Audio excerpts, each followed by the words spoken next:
Salam hər kəsə. Bugünkü fizika dərsimizin mövzusu molekulyar kinetik nəzəriyyənin əsasları bölməsindən ideal qazın hal tənliyinə aid olan testlərin izahından ibarətdir. Deməli, keçək testlərimizin izahına. Baxaq bir nömrəli testə. Deməli, deyir ki, sabit təzyiqdə. Sabit təzyiqdirsə, deməli, biz nə yazırıq? P-nin qiyməti burada sabit qaldı. İdeal qazın bir halından iki halına keçməsi üçün onun kütləsini necə dəyişmək lazımdır? Deməli, M bərabərdir suala. Qrafikə baxsaq, uşaqlar diqqətlə. Deməli, həcmin temperaturdan asılı qrafik verilib. Qrafikdə temperatur sabitdir. Bura qeyd edilir ki, temperatur sabitdir. Bir halından iki halına keçəndə qazın həcmi artmışdır. Onu yazırıq ki, V2 bərabərdir 3V1. Həcm 3 dəfə artmışdır və kütləni necə dəyişmək lazımdır? Bunun üçün biz yazırıq Mendeleyev-Klaperon tənliyini. PV bərabərdir. M bölünsün, M vurulsun, RT düsturunu yazır. Və baxırıq, təzyiq sabitdir, sabitlərin üstündən xətt çəkək, temperatur sabitdir, R universal qaz sabitdir, eyni qazdan söhbət gedir, molyar da sabitdir. Və biz tapdıq ki, qazın kütləsi qazın həcmi ilə düz mütənasibdir. Deməli, həcmi 3 dəfə artırmaq üçün qazın kütləsini biz nə etməliyik? Qazın kütləsini 3 dəfə artırmalıyıq. M2 bərabərdir 3M1. Doğru cavabımız olacaq C variantı. Sonra 2 nömrəli testdə. 2 nömrəli testdə indidir ki, sabit həcmdə yazıq V konstantdır. V konstant. Bir halından iki halına, qazın bir halından iki halına keçməsi üçün onun kütləsini necə dəyişmək lazımdır? Kütlənin necə dəyişildiyi soruşulur. Qrafikdə baxırıq. Əvvəlki qrafikə oxşar bir testdir. Burada temperatur sabitdir. Bir halından iki halına keçəndə baxın, diqqətlə baxırıq. Əvvəlcə təzyiqi 200, sonra olub 100. Bu isə o deməkdir ki, bir halından iki halına keçəndə təzyiqin qiyməti 2 dəfə azalıb.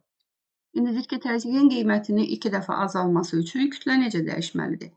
Mendeleyev-Klaperon tənliyini yazdık. M bölünsün M RT. Və tənlikdə sabitlərin üstündən yenə əvvəlki kimi xətlərimizi çəkək. Baxın, V sabitdir. Sonra temperatur sabitdir, R sabitdir. Molyarda eyni qazdan söhbət gedir. Və buradan aldıq ki, təzyiq kütlə ilə düz mütənasibdir. Deməli, təzyiq kütlə ilə düz mütənasibdir. Onda təzyiqi 2 dəfə azaltmaq üçün onda qazın kütləsini 2 dəfə azaltmalıydı. M1 bölünsün 2.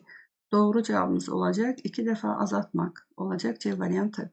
Sonra 3-də universal qaz sabitinin vahidi hansıdır? Bilirik ki, universal qaz sabiti iki sabitin hasili. Yəni R bərabərdir. Bosman sabiti ilə Avogadro sabitinin hasili.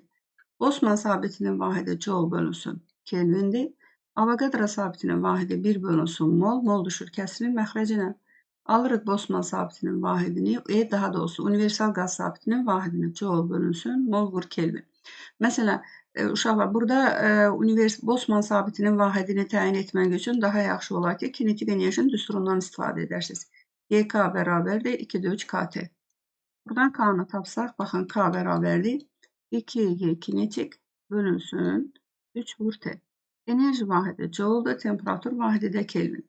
Avogadro sabitinin vahidini tapmaq üçün isə maddə miqdarının düsturunu tətbiq edin. Nü bərabərdir M bölü N. Buradan N-anı tapsaq, M bölünsün nü. N buradan say gedir, molekulların sayı. Nü isə maddə miqdarı. Sayın vahidi yoxdur, maddə miqdarının vahidi də nədir? Moldur. Onda Avogadro sabitini aldıq. Nədir? 1 böl mol. Və iki sabitin hasili də bizə nə verir? Universal qaz sabitini. Oradan vahidini çıxara bilərik. Baxaq digər testimizə. Deməli, 4 nömrəli testdə düstur verilib, yəni P vurulsun, M bölünsün, RT ifadəsi ilə hansı fiziki kəmiyyət təyin olunur? Biz nə edə bilərik? Deməli, bu kəmiyyətlər arasında elə əlaqə düsturumuz vardı. Əgər həmin düsturu yazsaq, P bərabərdir, Rho RT bölünsün, nə yaza bilərsiniz? Molyar. Buradan deməli, nə tapılıb? Tapılıb qazının sıxlığı, A variantı. Və yaxud da ki, P-nin yerinə Mendeleyev-Klaperon tənliyi ilə PV bərabərdir nü RT-dən. Nü RT böl V yazsaq, baxın, burada P-nin yerinə yazsaq, nü RT, P-nin yerinə yazırıq, baxın burada, P-nin yerinə yazaq, nü RT bölünsün V, məxrəcidə də R vurulsun, nə var? T var. Buradan surətdə də molyar var. Deməli, R ilə T getdi, baxın, bu da getdi. Maddə miqdarını molyar kütləyə vuranda bizə verir qazın kütləsini, M böl V, buradan da alır qazın sıxlığı, oldu Rho. Hətta ki, elə bu düsturu fikirləşsəz, daha rahat test tapmaq olar. Məsələn, 5-də də Eyni ilə baxın, həmin düsturdur. PM bölünsün rho, R vurulsun rho. Burada olacaq nədir? Temperatur. Məsələn, burada olur, baxın, 5-də olur qazın mütləq temperaturu. A variantı. Keçək 6 nömrəli testdən. 6 nömrəli testdə həcmin temperaturdan asılı qrafik verilib və testdədir ki, verilmiş kütlə sabitdir. Kütlə sabitdir, söhbət eyni qazdan gedir. Burada maddə miqdarı, molyar kütlə bunlar sabitdir. Deməli, qazın halının dəyişmə diaqramında hansı nöqtədə təzyiqin ən kiçik qiymətinə uyğundur? Bilirik ki, Mendeleev-Klaperon tənliyi ilə PV bərabərdir növ RT. Buradan VT ilə düz mütənasibdir. VT ilə düz mütənasib olduğuna görə verilən nöqtələrdən düz xətlər keçirsək, bizim işimiz daha rahat olar. Bir düz xət, baxın, buradan keçdi. Sonra digər düz xət buradan, sonra 4-dən və nəhayət sonuncu düz xətdə hardan keçdi? 5-dən. Və hər bir düz xəttin altında da bilirik ki, bir alfa bucağı əmələ gəlir. Tənlikdən də P-ni tapsaq, P bərabərdir növ RT bölünsün nə yazırıq? V. Qrafikdən biz V-ni T-yə bölsək, V böl T bizə verir tangens alfa, V böl T verir tangens alfa. Amma düsturda isə T böl V-dir. Buradan anladığında P bərabərdir növ R bölünsün tangens alfa. İndi baxın, diqqətlə bax, təzyiqin kiçik qiymətidir. Təzyiqin qiymətinin kiçik olması üçün alfa bucağının qiyməti böyük olmalıdır. Ən böyük alfa bucağı da baxın, hansı xəttə düşdü? Bax, bu xəttə düşdü. Xəttin üzərinə də 2 yazılıbsa, deməli, doğru cavabımız oldu D variantı. Sonra keçək növbəti səhifəmizdə. Növbəti səhifədə də eyni ilə buna oxşar bir test var. Baxın, 7 nömrəli testdə. Deməli, 7 nömrəli testdə təzyiqin həcmdən asılı qrafiki verilib. Baxın, təzyiqin daha doğrusu temperaturdan asılı qrafiki verilib. Verilmiş kütləli ideal qazın halının dəyişmə diaqramında hansı nöqtə həcmin ən böyük qiymətinə uyğun gəlir? Əvvəlki kimi yenə biz deyək ki, Mendeleev-Klaperon tənliyinə görə təzyiq temperaturla düz mütənasibdir. Bunlardan düz xətlər keçirtdik. Baxın, düz xətlərimizi keçirtdik. Hər bir düz xəttin altında da qeyd etdik ki, bir alfa bucağı əmələ gəlir. Mendeleev-Klaperon tənliyinə V-ni tapsaq, V bərabərdir növ RT bölünsün P. Qrafikdən də P-ni T-yə bölsək verəcək tangens alfa. Onda alırıq ki, növ R bölünsün tangens alfa. Deməli, həcm burada grafikdəki düz xətlərin altında qalan alfa bucağı ilə tərs mütənasibdir. İndi deyir ki, həcmin ən böyük qiyməti. Həcmin böyük qiymət alması üçün, baxın, böyük qiymət alması üçün alfa bucağının qiyməti kiçik olmalıdır. Alfa bucağının bir dəqiqə, həcmin böyük qiymət alması üçün alfa bucağının qiyməti kiçik olmalıdır. Həmin kiçik olan xəttin üzərinə də hansı nöqtə yazılıb? 3 nöqtəsi. Doğru cavabımız olacaq Y variantı. Yəni, həmin nöqtədə həcm ən böyük qiymət alıb. Sondan keçdik. Digərləri isə vahidlərlə bağlı testlərdir. Məsələn, 8 nömrəli testdə. Deməli, Pascal kiloqram vur metrin kvadratı saniyə kvadratıdır. Əvvəlcə biz nə edirik? Kiloqram vur metrin kvadratı saniyənin kvadratı bu bizə joule verir. Yəni, saniyə kvadratını bura məxrəcə açsaz, bu verdi bizə joule. İndi isə bunları biz elə kəmiyyətlərlə açmalıyıq ki, Pascalı açırıq, Newton bölünsün metrin kvadratı. Metr kvadratı düşdü məxrəcə. Joule da açırıq, Newton vurulsun metrlə. Burada Newtonlar x-lar getdi. Aldıq biz, baxın, 1 bölünsün metrin kubu. 1 bölünsün metrin kubu nəyin vahididir? Konsentrasiyanın vahidi, yəni M bərabərdir. M bölünsün V. Alırıq A variantı.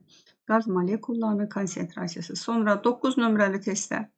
Burada bizə təzyiqin vahidi verib, sonra watt vur saniyə. Watt vur saniyə joule verir.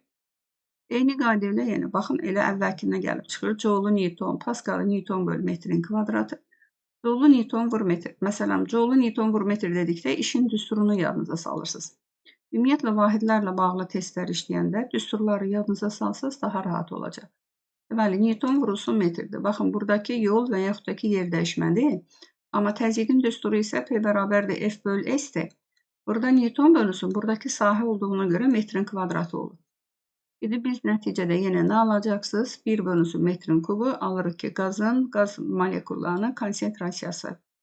Sonra 10 nömrəli testdə. 10 nömrəli testdə sabit həcmdə, deməli, həcm sabitdir. Yazaq ki, V-ni konstant verib bizə, V konstantdır. Sabit həcmdə ideal qazın halından, deməli, ideal qazın A halından B halına keçməsi üçün onun kütləsini necə dəyişmək lazımdır? Yəni bundan əvvəlki səhifədə də buna oxşar testi biz işlədik. Deməli, birinci baxırsınız ki, verilən diaqramda, yəni qrafikdə temperatur sabitdir. Bura yazıq T konstant. Sonra A nöqtəsindən B nöqtəsinə gəldikdə qazın həcmi azalıb. Buna yazırsınız ki, P2 bərabərdir. 150-dən 100-ə düşübsə qazın həcmi 1.5 dəfə azalıb. Bura yazıq neçə dəfə azaldı? 1.5 dəfə azaldı.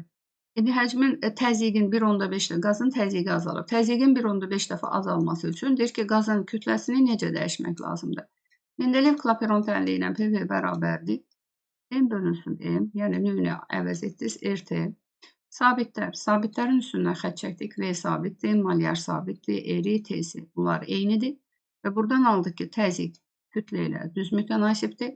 Təzyiqin azalması üçün mütləq kütləni də azaltmalıyıq. Bəs neçə dəfə azaltmalıyıq? 1.5 dəfə azaltmalıyıq. Doğru cavabımız olacaq hansı variant? Doğru cavabımız olacaq C variantı. Sonra 11 nömrəli testdə. 11 nömrəli testdə deməli, sabit təzyiqdədir. Təzyiqi sabit verib, yazırıq P konstant. Sonra baxırıq qrafikdə. Sabit təzyiqdə ideal qazın həcminin mütləq temperaturdan asılı qrafiki verilmişdir. Hansı hissədə qazın kütləsi artır? Deməli, V-nin T-dən asılı V var, T var və hansı hissələrdə kütlənin artması bizdən soruşulur. Mendeleyev Klaperon tənliyi ilə PV bərabərdir. M bölünsün M, RT yazırıq. Və buradan biz kütləni tapsaq, baxın, M bərabərdir. P, M, P-ni buraya yazırım. Məxrəcə də yazırıq R, burada T. Baxın, bu hissə bizdə sabit götürülür. İndi kütləni artırmaq üçün biz həcmi artırmalıyıq. Temperaturu isə nə etməliyik? Azaltmalıyıq. Bu da gəlir hansı hissə? Baxın, temperatur hansı hissədə azalır? 3-dən 4-ə temperatur azalır. Deməli, biri bunun oldu 3-dən 4-ə. 4-dən 1-ə də həcm artır. Digəri isə nədir? 4-dən 1-ə. İndi baxın, 3-dən 4-ə, 4-dən 1-ə. Baxın, 3-dən 4-ə, 4-dən 1-ə. Doğru cavabımız, baxın, bu hissədə. Bax, bu hissələri seçirik. Elə bir 3-dən 4-ə, 4-dən 1-ə. Y variantı. 12 nömrəli testdə isə indi deyir ki, kütlə azalsın. Deməli, kütlə azalması üçün indi həcmi azalmalıdır. Eyni düsturla gedirsiniz. Təzyiq temperaturu artmalıdır. Çünki kütlə azalmalıdır. Gəlin buraya yazaq. Deməli, kütlə azalmalıdır. Kütlənin azalması üçün həcmi azalmalıdır. Çünki kütlə həcmlə düz mütənasibdir. Temperatur isə artmalıdır. Baxın, indi baxaq. Deməli, həcm azalır. Həcm azalır 2-dən 3-ə. Temperatur isə artır 1-dən 2-ə. Deməli, 1, 2, 1, 2, 2, 3. Doğru cavabımız oldu. Y variant, doğru cavabımız oldu. D variantı. Yəni 1, 2, 2, 3. Yenə qeyd edirəm. Deməli, temperatur artmalıdır. Həcm isə azalmalıdır. Sonra baxaq 13 nömrəli testdə. 13 nömrəli testdə verilmiş kütləli ideal qazın bir halından 2 halına keçdikdə qazın sıxlığı və qaz molekullarının konsentrasiyası necə dəyişər? Bunu biz həcmə görə də təyin edə bilərik və yaxud da ki, öz düsturlarına görə, məsələn, yazaq bu düsturu. P bərabərdir. Rho RT bölünsün malyar yazaq. Düsturdan Rho-nu tapaq, Rho bərabərdir. P bölünsün nə yazırıq? RT. Və düstura görə ümumiyyətlə təzyiq temperaturla düz mütənasibdir. Bunlardan düz xətlər keçirdik. Baxın, bir düz xətt burada var, bir düz xətt də burada var. Sonra düz xəttin altında dedik ki, alfa bucağı əmələ gəlir. Və alfa bucağından əmələ gəlməsinə əlavə, burada təzyiq, sıxlıq təzyiqlə düz mütənasibdir. Deməli, bir nöqtəsindəki sıxlıq, iki nöqtəsindəki sıxlıqdan əslində nədir? Böyükdür. İndi bir halından iki halına keçəndə sıxlığın qiyməti azalacaq. Yəni, iki nöqtəsindəki sıxlığın qiyməti azalacaq. Deməli, tapdı ki, sıxlığın bir halından iki halına keçəndə sıxlıq azaldı. Yəni, biz tutaq ki, buradan P-ni T-yə bölsək, qrafikdən də, grafikin altındadır ki, düz xətlərimiz var. P-ni T-yə bölsək, bizə verəcək tangens alfa. Tangens alfa, bura malyarı yazaq, bura eri yazaq. İndi baxın, bir halından iki halını keçəndə, baxın, bucağın qiyməti azaldı, deməli, sıxlıq da azaldı. Bəs konsentrasiya üçün də yaza bilərsiniz bu düsturu. P bərabərdir, NKT düsturunu. Buradan eni tapsaq, P bölünsün, K vurulsun T. Buradan da biz alırıq ki, tangens alfa bölünsün nə oldu? K. Konsentrasiyada tangens alfa ilə düz mütənasibdir. Bir halından iki halına keçəndə buraya nə yazaq? N1, buraya yazaq N2. Deməli, bir halındakı konsentrasiya 2-dən böyüdür. İndi böyük haldan kiçik hala keçir. Bu deməkdir ki, konsentrasiyanın qiyməti də azaldı. Deməli, hər ikisi azaldı. azalar, azalar. Seçirik hansı variantı? B variantı. Sonra baxaq növbəti səhifəmizdə. Növbəti səhifədə 14 nömrəli testdə cədvəldə verilmiş kütləli, baxın cədvəldə verilmiş kütləli ideal qazın iki müxtəlif halına uyğun təzyiq, temperatur və həcmin qiymətləri verilmişdir. Baxın boş xanada burada temperaturun qiymətini tapmalıyıq. Baxaq birinciyə. İstifadə edəcəksiniz ideal qazın hal tənliyini, klaperon tənliyinə. Yəni klaperon tənliyinə görə deməli P1 V1 bölünsün T1 bərabərdir. P2 V2 bölünsün T2. Və cədvəldən qiymətləri yerinə yazacaqsınız. Məsələn, birinci halda P1-i P0 verib, V-ni 3V0 verib, temperaturu da T0 verib. Keçdik ikinci hala. Sonra təzyiq 1.5 P0-dir. Bura yazdık 1.5 P0. V-ni baxın uşaqlar V0 verib, bura V0 yazıb. Digərini isə bura yazdıq nədir? T2. Buradan V0'lar getdi x'lar, P0'lar getdi x'lar. Çarpaz vursaq, buradan alırıq ki 3T2 bərabərdir. 3T2 bərabərdir 1,5. Buraya yazırıq nədir? 1,5 T0. Və buradan x'larımızı aparsaq, baxın x'lar aparsaq, buradan alaq. Deməli T2 bərabərdir 1,5 T0 bölünsün 3. Surəti məxrəci 10'a vursaq, burada 30 alırıq. Onda alırıq ki T0 bölünsün 2. Deməli T'nin qiyməti neçə dəfə azaldı? 2 dəfə azaldı. Bu da yaza bilərik neçə? 0,5 T0. Doğru cavabımız olacaq hansı variant? C variantı. Keçək 15 nömrəli testdə. Deməli qablarda eyni kütləli və temperaturlu helium qazı vardır. Yəni burada ancaq təzyiqlə həcm arasında müqayisə olsa təzyiqi soruşur bizdə. Mendeleyev klaperon tənliyi demək kütlə eyni, temperatur eyni, proses izotermik prosesdir. Deməli, kran açılmazdan əvvəl biz hər bir qabdakı təzyiqləri təyin edə bilərik. Bunun üçün izotermik prosesdə təzyiqlə həcm tərs mütənasib olduğuna görə Boyle-Mariotte qanunu yazırıq. Deməli, birinci qab, baxın, bura P1'dir.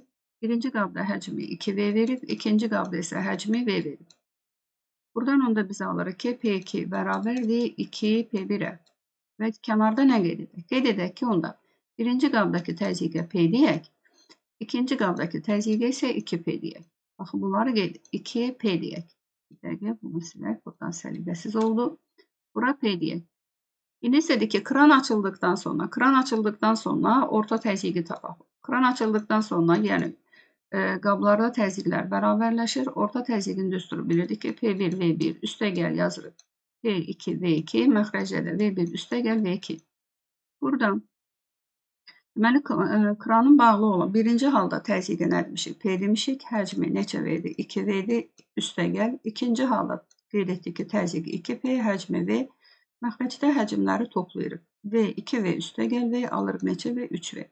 Kran açıldıqdan sonra hər iki qabdakı ümumi təzyiq, yəni yekun təzyiqi tapdıq buradan. Ümumi təzyiq olacaq 3PV, baxın 2, bu da 4PV. 4PV bölünsün 3V. Buradan V'lər x'lar getdi. Biz aldıq ki 4P bölünsün 3. Bu demək ki, kran açıldıqdan sonra təzyiqin qiymətini aldıq. 1,3'də 1P. Gəlin yazın. Deməli, kran açıldıqdan sonra birinci qabda da təzyiqin qiyməti, yəni P1 işdir 2 yazaq. Oldu 1,3'də 1P. İkinci qabda da təzyiqin qiyməti oldu, yəni P2 işdir, oldu 1,3'də 1P. İndi əvvəlki ilə müqayisə ilə. Əvvəlki halda birinci qabda təzyiq 1P idi. Amma indi isə olub 1,3'də 1. Bu deməkdir ki, birinci qabda təzyiqin qiyməti artdı. Baxın, birinci qabda P'nin qiyməti artdı. İkinci qabda isə əvvəlki təzyiq 2P götürmüşdük biz ona. İndi isə təzyiq olub 1,3'də 1P. İkinci qabda isə təzyiqin qiyməti azaldı. Baxın, burada isə təzyiqin qiyməti azaldı. Deməli, götürü birinci qabda artdı, ikinci qabda azaldı. Doğru cavabımız olur uşaqlar. Hansı variant? D variantı. Sonra keçək 16 nömrəli testə. 16 nömrəli testdə Mendeleyev klaperon tənliyindən istifadə etməklə, baxın, qiymətləri yerinə qoymaqla məsələni həll edə bilərsiniz. Buradan temperaturu soruşur, sadəcə çevirmələri etməsiniz. Mən sadəcə düsturu yazacağım bura. Deməli, PV bərabərdir. M bölünsün M, RT. Tənlikdən temperaturu tapmalısınız. Deməli, T bərabərdir. Təzyiq, həcm, malyar, kütlə bölünsün M vurulsun R. Baxın, bu düsturda qiymətləri yerinə qoymaqla temperaturu hesablaya bilərsiniz. Sadəcə çevirmələr lazımdır. Məsələn, çevirmələri də yazıram. Mən burada deməli həcmi verib 16 litr. Deməli 16 litr metrin kubuna keçsə 0,16-dır standart şəkildə, yəni qüvvət şəklində yazar. Bizə rahat olsun. Metrin kubu. Sonra kütləsi M 2,8 qramdır. Kiloqrama keçsəz 2,8 vurulsun yazırıq 10 üstü -3. Tam ədəd şəklində yazsa 28 vurulsun 10 üstü -4 yazacaqsınız. Sonra təzyiqi də 9 kilopaskal. Ona çevirəcəksiniz 9 vurulsun 10 üstü 3 paskal.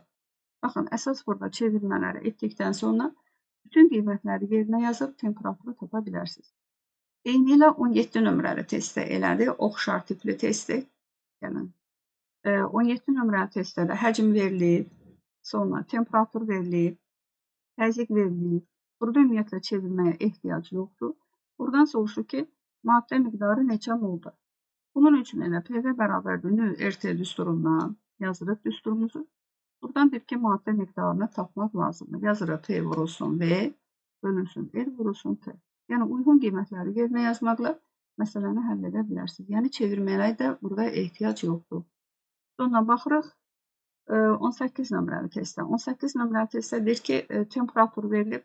Əvvəlcə gəlində burada yazar.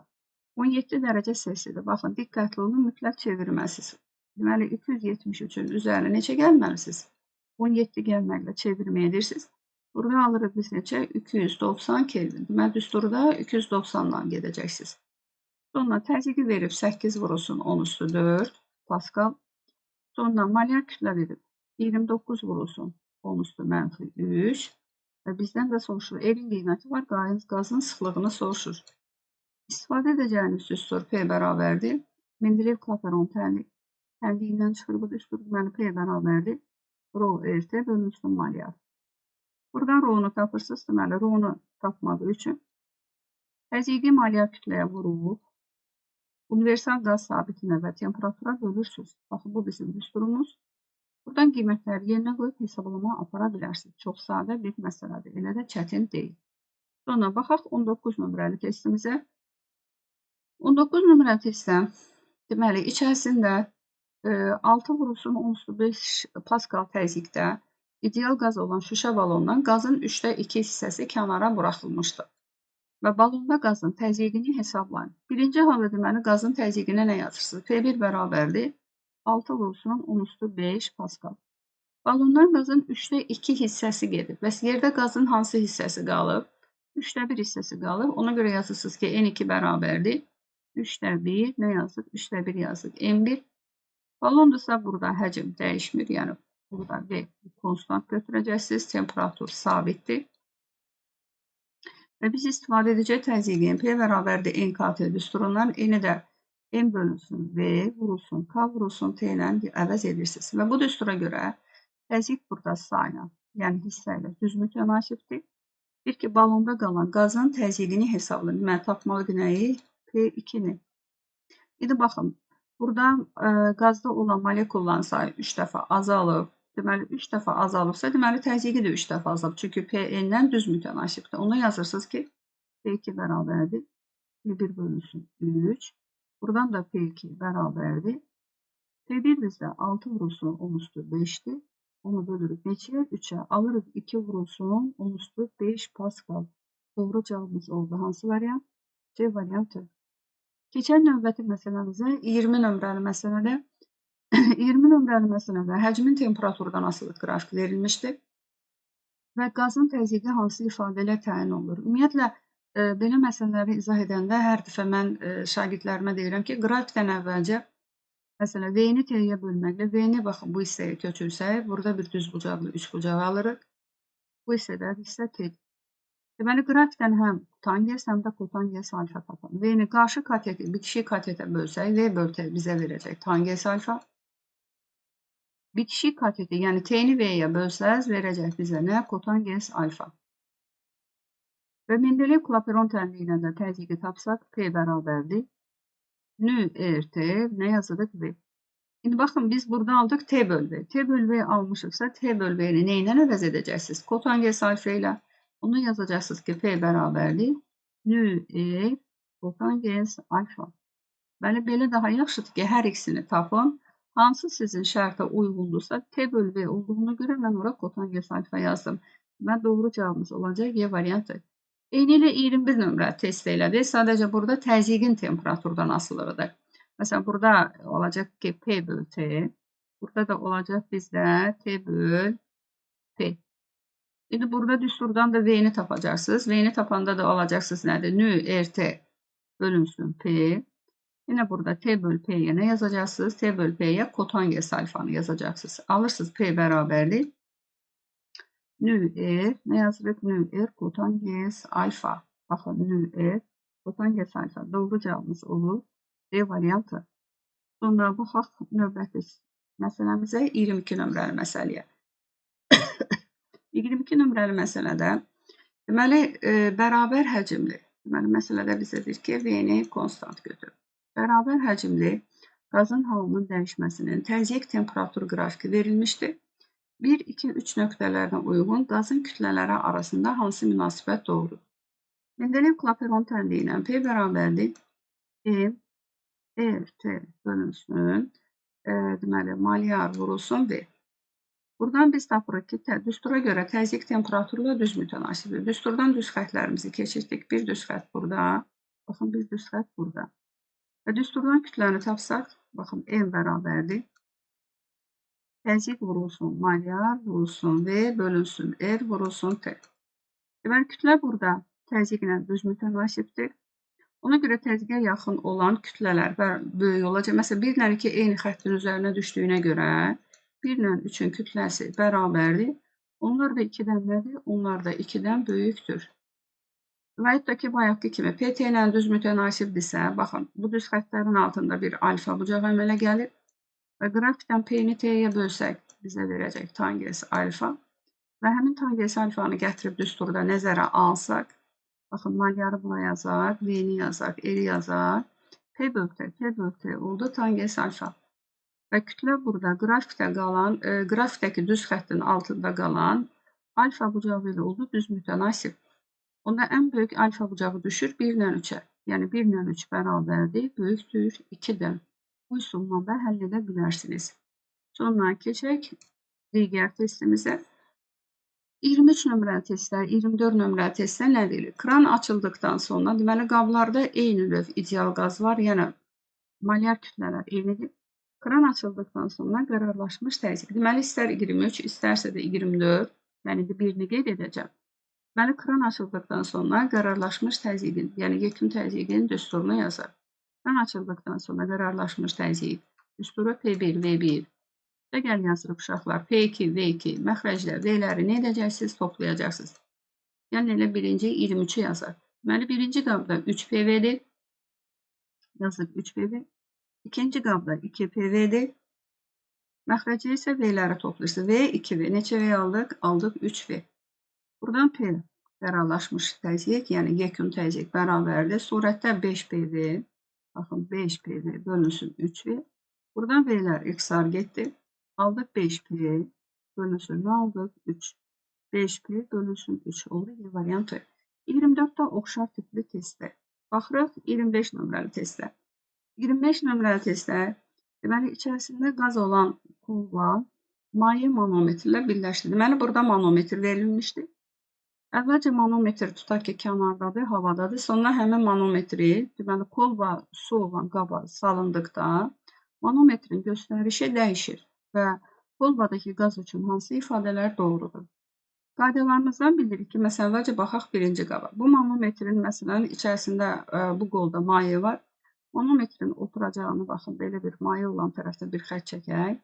İndi manometrdəki mayələrin hündürlüklərindən oturacağa paralel bir xət çəkək.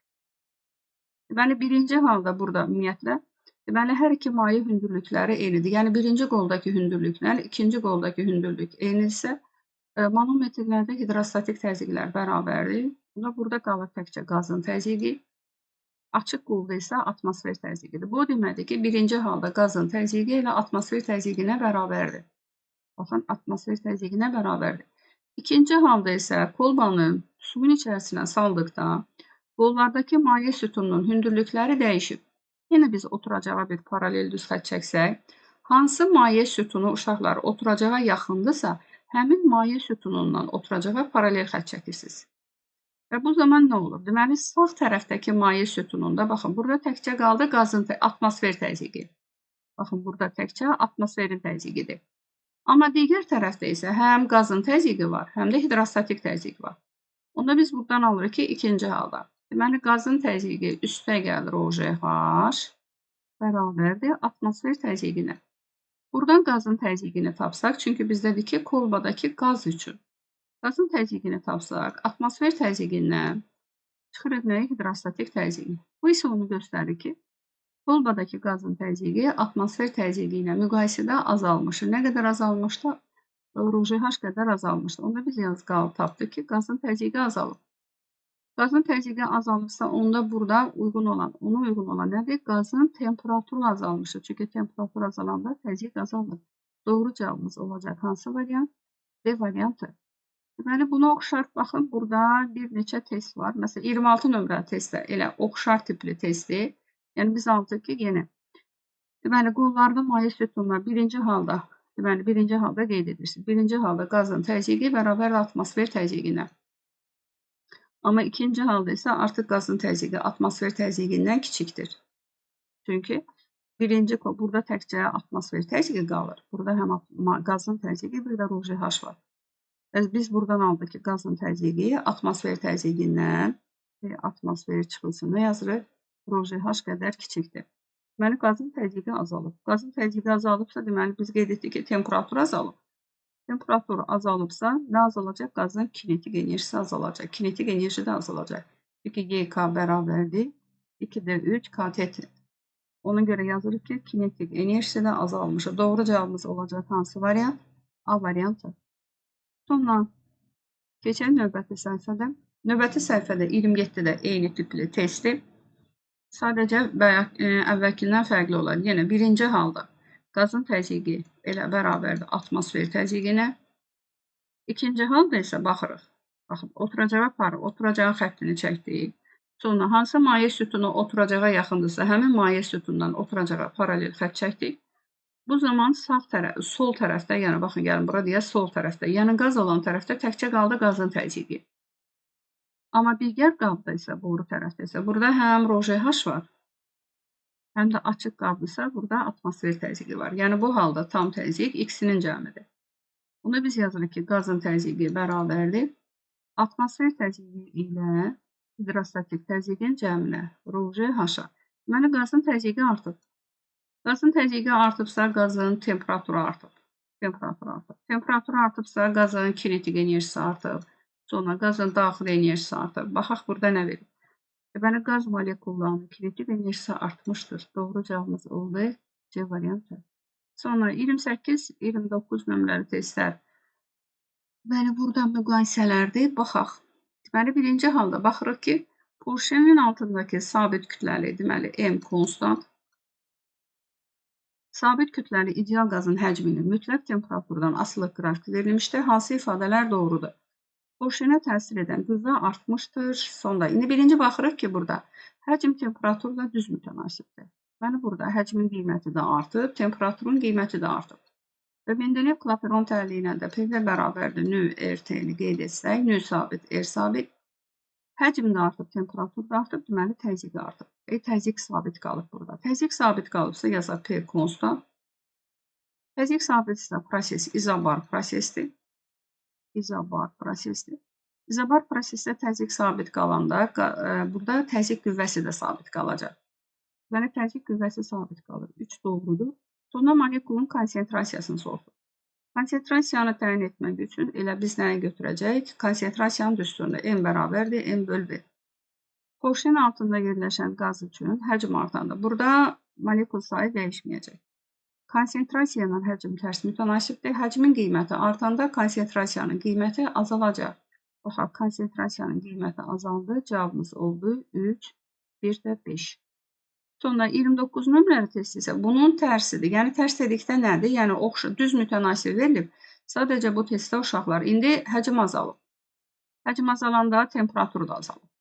Və Mendeleyev-Klaperon təlbiyini yenə yazırsınız. PV bərabərdir nö RT.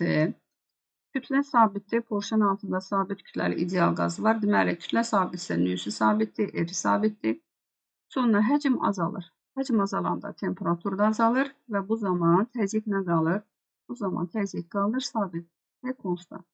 Təzyiq sabit isə prosesə deyirsiniz izobar proses. İzobar proses. İzobar prosesdə təzyiqlə bərabər həm də təzyiq qüvvəsi də sabit qalacaq. Deməli, təzyiq qüvvəsinin qiyməti nə etməyəcək? Dəyişməyəcək. Baxın, porşinə təsir edən qüvvə sabit qalır. Bunun biri 3-dür. Sonra soruşur konsentrasiya. Bunun üçün n bərabərdir. Konsentrasiyanın düsturunu yazırız. N bərabərdir n bölü V. Və buradan dedik ki, n dəyişmir izoproseslərdə. Burada V-nin qiyməti uşaqlar azalır. V-nin qiyməti azalanda konsentrasiyanın qiyməti artacaq. Götürürük nədir? 3, 4. Konsentrasiyanın qiyməti nə etmişdir? Artmışdır. Deməli, doğru cavabımız oldu 3, bir də 4. Baxaq növbəti səhifəmizə, 30 nömrəli testimizə. Deməli, həcmləri eyni olan balonlarda temperaturları və kütlələri bərabər olan, deməli, helium və neon qazları vardır. Deməli, burada nə bərabərdir? Birinci qeyd edək. Deməli, temperaturlar eynidir. T-si eynidir. Buraya yazaq, T eynidir. Sonra həcm eynidir. V-lər də eynidir, eyni balonlardır. Balonlarda isə helium və nə qazları var? Deməli, helium və neon qazları vardır. K kranı açıldıqdan sonra qərarlaşmış hal üçün hansı ifadələr doğrudur? Deməli, birinci halda burada Mendeleev-Klaperon tənliyini yazmaqla PV bərabərdir. M bölünsün M. Bura nə yazırsınız? RT. Buradan birinci kran açılmazdan əvvəl balondakı qazların təzyiqlərini müəyyənləşdirməliyik. Təzyiq burada molyar kütlə ilə tərs mütənasibdir. Deməli, heliuma 1 deyək, buna isə nə deyək? 2 deyək. Təzyiqlə molyar arasında, deməli, birinci P1 bərabərdir P2, M nə yazdıq? 2. Birinci halda, deməli, P1, birincidə molyar kütləsi, heliumun molyar kütləsi 4-dür. İkinci isə neondur. Neonun molyar kütləsi isə neçədir? 20-dir. Buradan alır ki, P1 bərabərdir 5P2. Baxın, P2. Deməli, bunu birinci qab götürdük, bunu isə ikinci götürdük. Buradan isə özümüzə qeyd edək. Şərti olaraq bunu yazaq ki, birinci qabdakı təzyiqə 5P deyək. İkinci qabdakı təzyiqə isə sadəcə nə deyək? İkinci qabdakı təzyiqə P deyək. Kran açıldıqdan sonra isə o yekun təzyiqi tapaq. Deməli, P yekun təzyiq bərabərdir. Yazaq P1, V1, üstə gəl yazırıq uşaqlar. P2, V2, məxrəcdə V-ləri toplayırıq. Burada da şərt qoyub ki, V-lər eynidir. Onda məxrəcdə V-ləri toplasaq, məxrəc bizə verəcək 2V-ni. P1, V1. Birinci halda təzyiqə 5P demişik. Yəni V də V-dir. Bura yazırsınız 5PV. Üstə gəl. İkinci halda təzyiqə P demişik, V-yə də V demişiksə, burada sadəcə olur PV. Deməli, 5PV-ni toplasaq 6PV 2-yə bölsək, burada neçə alırıq? Burada alırıq 3P. Şimdi buradan gəlin edək. Deməli, hər iki qabda sonda, baxın, hər iki qabdanın sonunda təzyiq olub neçə P? 3P. Məsələn, buraya yazaq ki, P1 ştrik 3P. Burada yazaq ki, P2 ştrik, ona da yazaq 3P. Gəlin, əvvəlki ilə müqayisə edək. Əvvəlkində təzyiq 5P idi. İndi neçə P olub? 3P. Bu deməkdir ki, birinci qabda təzyiq azalıb. Baxın, birinci qabda təzyiq azaldı. Birinci qabın təzyiqi azaldı. İkinci qabda təzyiqə P demişdik. İndi olub 3P. İkinci qabda isə təzyiq artdı. Yəni P2 artdı. Çünki 1P-dən nəyə qalxıb? 3P-yə. Cavablarda da baxırıq. Deməli, birincidə təzyiq azaldı. 3. İkinci qabda isə təzyiq artdı. Oldu neçə? 4. Deməli, doğru cavabımız oldu. 3, bir də 4. Qaldı. Keçdik hansı? 31 nömrəli testdə. 31 nömrəli testdə, deməli, 700 kilopascal təzyiqdə, deməli, təzyiqi verib bizə, yəni, qara qələmi götürək. Təzyiqi verib bizə 700 kilopascal. 700 kilopaskalı paskala keçsə, 700 vurulsun 10 üstü neçədir? Paskaldır. Sonra, ideal qazın tutduğu həcmi. Deməli, V1 bərabərdir 4 litr. 4 litrdə 4 vurulsun 10 üstü -3-dür. Sonra, izotermik prosesdə bura yazaq. Temperatur sabitdir. Baxın, T konstantdır. Qaz izotermik olaraq 1 litr həcmini artırdıqda, 4 litrdirsə 1 litr artırdıqda həcmi olacaq 5 litr, yəni 5 vurulsun 10 üstü -3 metrin kubu. Və bu zaman konsentrasiya olub 10 üstü 26. 10 üstü 26-dırsa biz buna N2 yazacaq. Deməli, N2 bərabərdir 10 üstü 26, 10 üstü 26 metr üstü -3. Və bizə deyir ki, qazın temperaturu nə qədərdir? Qeyd edək ki, burada temperatur sabitdir, T yazırsınız konstant. İndi burada isə biz nə edirik? Baxaq. Deməli, temperatur sabitdir. Əvvəlki təzyiq nədir? P1-dir. Sonraki burada həcm artıbsa, deməli, təzyiqin qiyməti nə etməlidir? Azalmalıdır. Mendeleyev-Klaperon tənlini, yəni Boyle-Mariyot qanunu yazar. Deməli, P1 V1 bərabərdir P2 V2. İndi bizə də lazımdır ki, təzyiqi tapmaq. Biz yazaq P bərabərdir NKT düsturunu qeyd etsək. Buradan da biz nə edə bilərik? Deməli, buradan P bərabərdir NKT düsturundan. Buna P2 desək, buna da N2 desək. Deməli, biz əvvəlcə nəyi tapmalıyıq? N2-ni tapmalıyıq. Buradan da nə edə bilərik? N-in yerinə bir dəqiqə elə belə gedə bilərik. Baxaq. Deməli, P1. P1'imiz neçədir burada? 700'dür. Burada yazaq P1, V1 4 vurulsun 10 üstü -3'dür. Burada da yazaq P2, burada da yazaq 5. Buradan P2 bərabərdir. P1 bölünsün nə yazırıq? P1 bölünsün, alırıq 5. 4 bölü 5. Alırıq 0,8. Nə aldıq? 0,8 P1. Sonra burada həcm artıb. Həcm artıbsa, konsentrasiya nə olmuşdur? Konsentrasiya azalmışdır. Konsentrasiya azalıb. Bunun üçün də konsentrasiya ilə də həcm tərs mütənasibdir. Deməli, N2 V2 bərabərdir. N1 nə yazıram? V1 yazıram. Buradan N2 tapsaq, N2 bərabərdir. N1. Deməli, N2 var bizdə. N2 var. Biz qiymətləri qoyub yerinə artıq hesablaya bilərik. N2 var bizdə. Bunu silək buradan. Bunu sildik. İndi qiymətləri yerinə qoyub hesablayaq. Buradan tapaq T-ni. Yəni, buradan tapaq T-ni. T bərabərdir. Yazaq T bərabərdir. P2. P2 nə tapmışıq? 0,8 P1. Bura 0,8 P1 yazaq. P1 də bizdə neçədir? 700 vurulsun 10 üstü 3'dür. Sonra məxrəcdə N2'ni verib bizə 10 üstü 26 vurulsun. K-nın qiyməti də 1,4 vurulsun 10 üstü -23'dür. Onu da yazaq 14 vurulsun. Yazaq 14 vurulsun 10 üstü mənfi neçə yazaq? 24. Buradan artıq nə edirik? 10 üstü -24, 10 üstü 26. Burada bizdə qaldı neçə? Burada qalacaq 2. 10 üstü 2, 2 sıfırı da siləcək buradan. Getdi. Sonra 7 ilə 14'ü x-lar aparsaq. Burada qalacaq 2. 0,8'i 2'yə bölsək, uşaqlar alırıq burada 0,4. 0,4'ü də 1000'ə vursaq, alırıq 400 Kelvin. Deməli, qazın temperaturu neçə olub? Qazın temperaturu olub 400 Kelvin. Deməli, burada diqqətli olaq. Verilənləri yazdıq. Bizdə əvvəlki təzyiqi vermişdi. Biz sonraki təzyiqi tapdıq. Həmin təzyiqi tapmaq üçün istifadə etdik Boyle-Mariyot qanunundan. P2'ni tapdıq 0,8 P1. Və çünki burada konsentrasiya sonraki qiymətdir.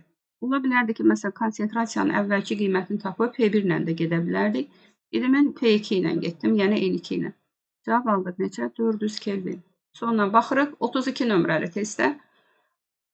32 nömrəli testdə silindrik qab çəkisi nəzərə alınmayan mühərrik porşenlə iki hissəyə ayrılmışdır və porşen tarazlıqdadır. Hər iki tərəfdə ideal qazın temperaturu eynidir. Həcmləri isə V1 və V2 V-dir. Porşenin, deməli, hər iki qabda temperatur eynidir. Bir dəqiqə, hər iki qabda temperatur eynidir. Həmin həcmləri V1 bərabərdir V, V2 bərabərdir 2V olan porşendən sol və sağ tərəflərdə yerləşən qazların maddə miqdarlarının N1/N2 nisbəti nəyə bərabərdir? Bunun üçün yazırıq Mendeleyev-Klaperon tənliyinə yazacaq. Bir də, burada deyir ki, tarazlıqdadır. Tarazlıqdadırsa, deməli, ikinci qab və birinci qabda həmin ara kəsməyə təsir edən təzyiqlər bərabərdir. Deməli, burada təzyiqlər, daha doğrusu təzyiq qüvvələri bərabərdir. Təzyiq qüvvələri bərabərsə, təzyiqlər də bərabərdir. Yəni, P1 nəyə bərabərdir? P1 bərabərdir P2'yə. Və buradan da biz Mendeleyev-Klaperon tənliyindən, baxın, porşendən sol və, Mendeleyev-Klaperon tənliyini yazırıq. Deməli, PV bərabərdir nö, P yazırıq. Və buradan dedik ki, P'lər eynidir. Sonra erlər eynidir. Şərt qoyub ki, temperaturlar da eynidir. T-nin də üstündən xətt çəkdik. V burada nü ilə nədir? Düz mütənasibdir. V burada nü ilə düz mütənasibdirsə, burada tənasüb qura bilərik. Deməli, nü1 bölünsün nü2 bərabərdir. Yazırsınız V1 bölünsün, nə yazdıq? V1 bölünsün V2. Birinci qabda həcmə V deyib, ikinci qabda 2V dediyinə görə cavab alırıq burada 2-də 1 və yaxud da ki, alacaqsınız necə? 0,5. Vardır. Sonra keçirik 33 nömrəli testə. 33 nömrəli testdə də bundan əvvəlki işlədiyimiz testlərdən idi. Yəni, bundan əvvəlki hissədə də var idi. Səhv etmirəmsə 28 və 29 idi. Qablarda eyni növ ideal qaz var.